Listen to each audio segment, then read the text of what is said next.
Hi friends, భారతంలో చిన్న కథని మీ ముందు ఉంచుదామని స్క్రిప్ట్ దొరకంగానే వీడియో చేద్దామని వచ్చాను. Have a nice day. ఇక కథలోకి వచ్చేస్తే, ఓ రోజు శ్రీకృష్ణుడు అర్జునుడు ఇద్దరు కూడా అలా ఉద్యానవనంలో కూర్చొని ప్రకృతిని ఆస్వాదిస్తున్నారు. అంతలో కృష్ణుడు అన్నాడు అర్జునుడితో, ఆకాశం వైపు చూసి, అగో ఎగురుతున్న పక్షి పావురమే కదా అర్జున అన్నాడు.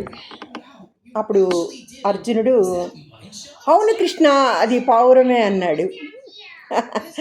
మళ్ళీ కాసేపటికి కృష్ణుడు మళ్ళీ ఇలా అన్నాడు, అబ్బే అది పావురం కాదు, చూడు చూడు సరిగ్గా, అది గ్రద్దలా ఉందే అన్నాడు. వెంటనే అర్జునుడు, అవును కృష్ణ, అది గ్రద్దే అన్నాడట. తర్వాత సరే కాసేపు సంభాషణ అయింది. మళ్ళీ మధ్యలో మళ్ళీ కొంటిగా నవ్వుతూ శ్రీకృష్ణ వారు, అర్జున అది గ్రద్ద కానే కాదు, అది చిలకలా ఉంది కదా అన్నాడట.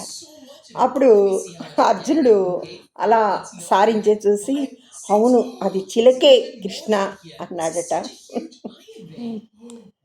నిజమే కృష్ణ, అది చిలకే అన్నాడట.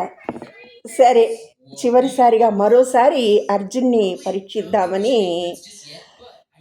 అర్జున ఈసారి చూడు, అది చిలకలా లేదు, మరి కాకేమో అనుకుంటున్నాను, కాకిలా ఉంది చూడు అన్నాడంట శ్రీకృష్ణ వారు.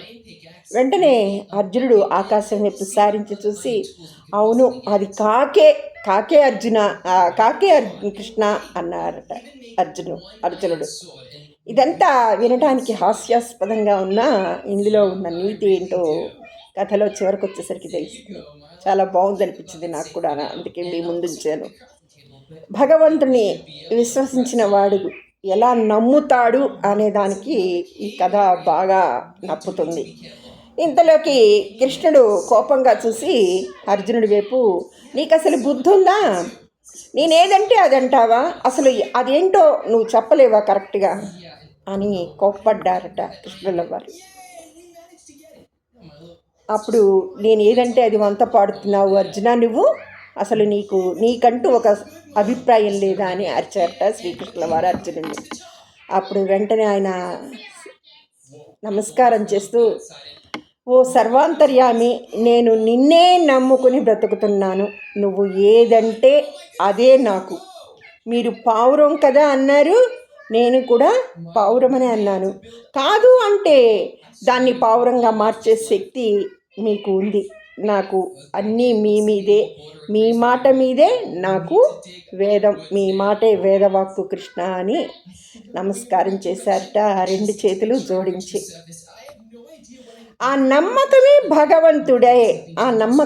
భగవంతుడే అర్జునుడి ప్రక్కన ఉండేలాగా చేసింది. దేవుడి పైన అనుమానం అక్కర్లేదు, తన పైన నిజమైన నమ్మకాన్ని ఉంచండి అని ఇక్కడ చెప్తున్నారు. మీరు ఎలాంటి పరిస్థితిలో ఉన్నా ఆ పరిస్థితిని మార్చగలిగే శక్తి ఆ పరమాత్ముడికి ఉంది. మనకు కావాల్సింది ఏంటి? ఏదో ఆ దేవునికి తెలుసు. మనకు కావాల్సింది ఏదో కూడా ఆ దేవునికి తెలుసు. ఎప్పుడు మనకు ఏమి ఇవ్వాలో, మన నుండి ఎప్పుడు ఏమి తీసుకోవాలో అన్నీ ఆ దేవుడికి తెలుసు. భగవంతుడికి శరణుజొచ్చి నమ్మకంతో జీవించుదాం. ఇదొక్కటే మనం చేయాల్సిన పరిస్థితి. ఏ పరిస్థితులు ఎలా ఉన్నా కూడా ఆయన మీద నమ్మకాన్ని మాత్రం సడలించద్దు, విశ్వసించండి పరమాత్మని అని చెప్పే భారతంలోని కథ ఇదొక్కటి. చాలా బాగుందని మీతో షేర్ చేసుకుందామని వచ్చాను. Very nice. Thank you very much, one and all. Me Himabala.